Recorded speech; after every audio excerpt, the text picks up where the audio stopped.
In episode 28, I talk with Carolyn Colton, the events and booking coordinator for Gastonia. Plan on booking a date in Colton's calendar.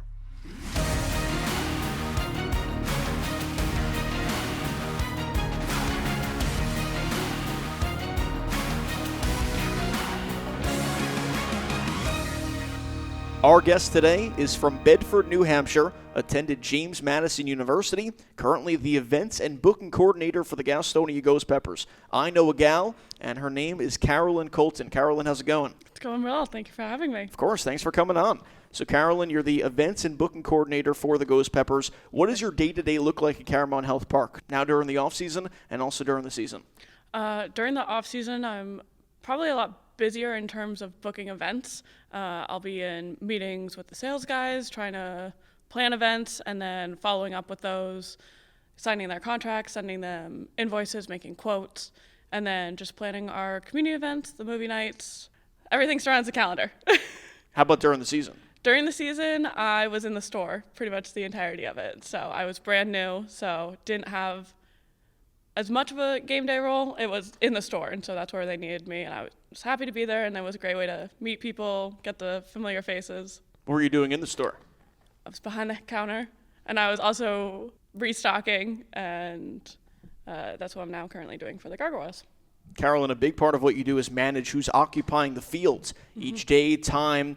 Are you a very organized person? It seems like organization is very important with the role. Yes. Ever since I was 3, I called it at that time organized because I didn't know how to say it right. But literally for my 3rd Christmas, I got like a sweeper and a broom set and like a little vacuum. And it was like actually still to this day, probably one of my favorite gifts. But we have like home videos of me like going around dusting. Everyone here calls my office like the one-stop shop. I have all the pens, all the scissors, anything you could need, Band-Aids, first aid kit, so. It's like the mom at a kid's birthday party. They just have everything in their purse, whatever you need, right? I do, yep. Andy actually asked that. I had a Band-Aid for him at the Gargoyles team announcement. Did you always like planning while growing up? Birthday parties, plans with friends, things along that nature? Yes, I've always been the organized one through all the surprise parties growing up. And then in 6th grade, our teacher taught us, like, it's called do-do list, so it's like when something to D-O when you plan to do it, and then when it's D-U-E. And so, like, I always had a planner, and, like, I wrote out, like, do-do of, like, that's how I got all of my assignments done all the way through college. Carolyn, you came here right as we hosted the Kaylin Brown event in August. Was it beneficial to take all that in right away, your first couple weeks on the job? Yeah, especially coming off the end of the season and then going into the playoffs, just starting with the ball rolling and then, like, immediately having an event definitely got me a feel of what day-to-day here looks like, but also what events would look like, even though I wasn't fully, like, I was in the role, but my boss was here and learning all of that, but just what a typical day for an event would look like. Halloween was your first fully run event. We just had Valentine's Day, Hearts of the Diamond. What do you think your favorite event is that you've planned so far? I love the Hearts of the Diamond. I thought it was really fun getting to fully utilize up here, but then also having like a 3-course meal. And then I was able to sit down and watch When Harry Meets Sally as well. So that was fun. Yeah, great movie. It was also really nice because it was, very elegant. Yep. So it was a different Showed feel off to a it. different aspect of the ballpark. You don't typically think elegant when, at least when you think of a ballpark in my head, you're thinking hot dog, Cracker Jacks, and like all of that. So it's nice to showcase like we can have a bunch of different aspects of the ballpark. You went to JMU. You got a bachelor's in business administration and management. When entering college, did you know you wanted to work in sports in some capacity? My dream was always to work in sports. By the time I was about halfway through college, I didn't think I'd end up in sports. I thought I would be in more of a corporate full 9-to-5, and this obviously in the off season is 9-to-5. However, on Mondays I'm here for a late night practice, so I come in later, and then when there's events I'll have a Tuesday off or something like that. So it's not the typical 9-to-5, which I do love, but I never actually thought that I would be in sports until I got this job. What time are you here until on Mondays? I'm here until 9 p.m. So is it a 9 to 9? No, it's 11 to 9. 11 to 9. Mm-hmm. Still a long day. It is. Carolyn, you were a marketing intern for North Carolina Independent Schools Athletic Association, NCISAA, if you want to do the abbreviation there. Yep. First half of 2024, so right before you started working here. Mm-hmm. What do you do there that helped prepare you for this role here? We actually celebrated the 50th anniversary of the Athletic Association, so I planned that entire event. We rented out a ballroom space, had to set up all the tables, decorated, pamphlets, name tags, all of that. So very similar to actually what my role is now, but that definitely helped of being fortunate enough to join when it was the 50th anniversary. And of course, it was the Athletic Association, so working in sports. The sports aspect of that certainly helped as well with that transition. Yes, definitely. I was able to be a part of the winter championships as well as the spring championships. And then because of spring championships, you have all conference and end of year awards and all of that. So a lot of planning with different committees of who would win those awards and organizing all of those, making sure people had the right information in order to submit who they thought for the athletes, and then organizing it and then getting that information of the smaller group of selection, and then presenting it properly, making sure everyone was mailed the proper names and medals and all that stuff. Now, Carolyn, of course, sports is a male-dominated industry. How important is it for you to represent women in this field? I feel very fortunate to represent being a female in this field. It's interesting because I love that it's being celebrated more, and I always think that it should be celebrated. I definitely can't wait till a point where it doesn't need to be celebrated because it's just so normalized. That is obviously the goal. What's really nice about Zoria is that we have a lot of people in corporate who are females and that have been role models to me, but also are just made it very welcoming in this atmosphere. Now, you said you've always wanted to go into sports. Did you have any role models growing up in the sports industry? I would say growing up, Shawn Johnson, the Olympic gymnast, seeing her evolve from being a 16-year-old and then going on Dancing with the Stars and now being a mom with 3 kids, and just like that transition in life, and seeing her now with a bunch of different companies has been really cool. Now it would definitely be Ilona Maher, the rugby player. She is the epitome of a role model for females, talking about body positivity, body neutrality, and just not being ashamed of your accomplishments and like fully feeling like you deserve them, instead of just being like, oh, well, you're a female, so it's so great, but instead like, no, I earned this. Quinnipiac University's very own Ilona Maher. Yes. Any role models, not particularly in sports, but in the corporate fields? Definitely my mom. She took a very big role my junior year of high school into a completely separate department of her company. She saw what was missing in their market and created the entire branch, and now there's like 500 people under that branch. They're nationwide. It's, I think, the most profitable part of their company, but just seeing her take over that, and she loves it. She loves it so much, but just having her as my mom and having her as my role model grow up, for sure. It's got to be inspiring, right? Seeing that while you're growing up, your mom create that branch. Yes. Carolyn, we have a segment on this podcast called Cool Connections. Whether it's a connection you've made along the way, it could be a household name or someone who's helped you in your journey, whatever it may be. And do you have any cool connections? I do. So although New Hampshire may be small, we are mighty. Adam Sandler is from New Hampshire. He, in Bedtime Stories, Webster Elementary is the same that my stepdad went to. And Adam Sandler happens to be best friends with my uncle. So he was on the New Heights podcast, and Adam Sandler literally shouted out my uncle, like was like, oh, you remind me of Dave Kinnair, who is my uncle. New Heights podcast, the Kelsey Brothers podcast. That's really cool. Yes, and now Kylie Kelsey has a podcast. That one's very cool. If we're hyping up women in sports, Kylie Kelsey is definitely one to check out. Did she talk about your uncle too, or? No, but I think she mentioned like how they've interacted.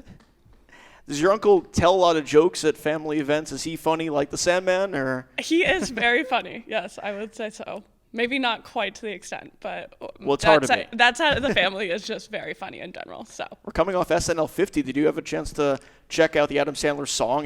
I thought it was phenomenal. I have not. I'm not a huge SNL person, so I haven't really looked into it, but I'm sure it's great. I recommend it. Okay. Very, very heartwarming, heartfelt, and he's Sandler, so he's great. Yes. Like you mentioned, from New Hampshire. You like the colds. I do. How? How do you possibly like the colds? I love the cold. I think growing up with it, but I also just hate being hot. I think I love the cold more than I hate being hot. I love snow. Snow makes me so happy. I act like a 4-year-old when it's snowing outside, like running around, so excited. But I just don't like being hot, like at all. Like it's like makes me miserable.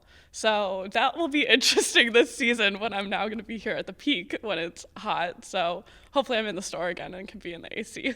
Unfortunately for you, it started to get really nice out. Not a cloud in the sky right now. I believe it's around 65, 70 degrees. Yep. So I'm someone like me is very happy, but someone like you's favorite season is winter. 65 is like my sweet spot. Okay. Over 65, not so much. So like this is good.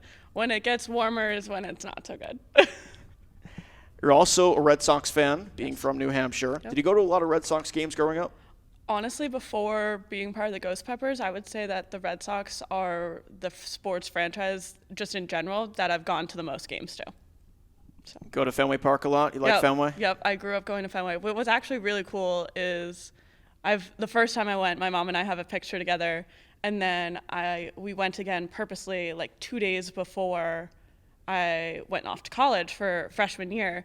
And then I flew home right after I got this job to New Hampshire for a wedding, but the day that I flew home, I was actually at Fenway for a concert. So it was actually a really cool connection of like big milestones in my life are like kind of connected to Fenway Park. And what a better park to have life I don't think moments there's any connected better to. one. Maybe Carolyn Health Park. Maybe. That might true. be the better one. Sorry, I take that back. That's true. We got to plug it. That's true. I know, we do. So it goes Carolyn Health Park and then Fenway Park. Right. Just so everyone's clear. Yes. Has working here helped you get even more into baseball, do you think? Definitely. I grew up primarily watching football because Patriots did phenomenally when I grew up. Sorry, but flex. Unfortunately. But I definitely have learned a lot more, and I've always been into sports. So I would say baseball is one that I didn't know, especially there's so many stats, so I didn't know a ton about that, but I've definitely been learning more about it, and I just love learning about sports. Carolyn, you got a minor in arts in college, an arts administration intern while at JMU. You also love photography. You had a website during college all about photography. Tell us about that. Photography is my escape. It's always been my stress reliever and my way of connecting with people and just taking a break from whatever is going on in my head. I did a bunch of grad shoots in high school. And then, not in high school. Well, I did in high school as well. High school, college, as well as a bunch of events for the organizations that I was in throughout college. On your website, I believe it says something about you capturing close-up pics of flowers outside, doing mini photo shoots with friends forever for your whole life. So you've always been into photography. Yes, ever since I was 12, I had my little iPod Touch, and I would like go around to flowers in the spring, and then with my friends, we would do all the cheesy photo shoots because we were 12-year-old girls. You said your goal was to highlight a person's individualism. What do you mean by that? I think that capturing people's emotions on camera really showcases how they're feeling and what's going through their head in that moment. And I think that encompasses them as an individual I feel like your emotions are what you are. So if you're having a bad day and that's conveyed on your face, then that's what was conveyed through the pictures. Carolyn, we have a Pep Talk segment on this podcast. What's the best piece of advice you've ever gotten? My stepdad always said to me before I walked out the door, he would say, "Who's going to determine what type of day you have?" And you say, "I do." I always had to say, "I do."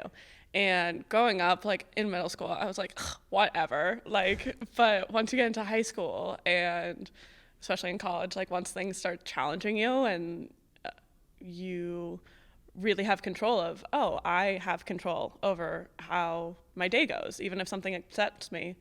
That's my reaction of how much do I let it upset me? Do I get to just walk away, or am I going to sulk over it the entire day and let it ruin my day? So you're in complete control of how your day goes. Do you still take that with you even today? Absolutely. Yeah. So while working in Gastonia, you go through challenges, go through rough days, but you got to have that mindset that your stepdad told you. Absolutely. Everyone has their rough day, but you get to determine how it goes. Carolyn, you're about to go to Disney for a 12th time next week. That's right. 12th time. So the previous 11 times, you just must be a Disney nut, right? I went every year for cheer growing up. I was a cheerleader, so we went every single year. And then I went on like band and chorus trips in high school, and then in college has just been for fun. So I've gone roughly every 2 years since 8th grade. But then 8th grade forward, we went every year for cheer. You have a favorite ride, favorite thing to do in Disney? You like Disney Springs, maybe? Disney Springs is good. I would say Magic Kingdom is definitely my favorite park. Favorite ride would be Rock and Roller Coaster in Hollywood Studios. I don't like drops, but I like going upside down. It's very odd. Okay. Yeah. All right. I'm not a big roller coaster. Like I'll go on a medium level roller coaster, but the big drops I can't do. Yeah, I don't like the drops. But like for whatever reason, if it's a huge loop upside down, I'm totally cool with it. Interesting. Yep. Carolyn, what events do fans have to look forward to? Whether it's the remaining of the off season, whether it's the start of the 2025 season here at Carolyn Health Park. Well, the biggest is season opener on April 25th, which is now 58 days away. So that's terrifyingly exciting. Let's go with exciting. Yeah, it's quickly approaching, and we're definitely ready for it. We're more and more organized every day, thanks to me. No. So we're excited about that. But then on March 14th, Pi Day 3.14, we have Teenage Mutant Ninja Turtles movie night out on the field, and there will be a discount for pizza, because pie. So that's very exciting, and that is available now to get a ticket. All right, March 14th. Yep. I had the idea for Life of Pi to be shown on Pi Day, but it's okay. It's such a sad movie. It's a good movie. I haven't seen it in like 10 years, but I remember it being a good movie. But we want to uplift people when they're at the park and have fun. That's true. All right, it was shut down. It's okay. Yep. I'm definitely not talking about it like 4 months after the fact. No, not at all. Who would do that? I just remember it being a good movie, and at the end, you're confused. Was it real? Was it not? Gets people pondering. Gets people pondering. Do you really want to ponder on a Friday night, though, at a ballpark? Sometimes. Sometimes, but not all the time. So we're giving the people to choice all right. not to. Maybe next year. Maybe next year, my Life of Pi idea will... Or like we'll play it up here as the option if people want to do it, and then we'll also have a fun one out there, so you get your choice. If people want to use their brains, they come up here. If they just want to relax on a Friday night, they stay on the fields. Yes. I'm fine with that compromise. All right. I'm good with that. All right. I'm good with that. What's the goal for you while you're here? My goal is definitely to make the organization as organized as possible, but to make everyone else's roles as seamless as possible. So creating the spreadsheets and communication that it's almost like a system of how everything runs, and it runs seamlessly. That is what I feel like my role is. And then on the event side, for everyone to have a great time when they are here, not to play the depressing movies, but for everyone to walk away happy, smiling, and looking forward to the next event. Well, Carolyn, best of luck going forward in the Thank 2025 season, and thanks so much for coming on the podcast. Thanks for having me. Of course.